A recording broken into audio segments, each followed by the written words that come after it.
કટકીબાજ ચેતર વસાવા નેત્રંગમાં ધરતીના આબા ભગવાન બિરસા મુંડાના જન્મ જયંતિના નામ પર આદિવાસીઓને ગુમરાહ કરીને અને અનંત પટેલ સાહેબના સહયોગ લઈને ભીડ એકઠી કર્યા છે.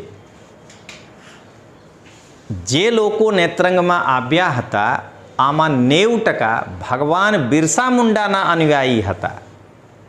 એમાં કેટલા ચેતર વસાવાના અનુયાયી છે એ કેવી રીતે ખબર પડશે?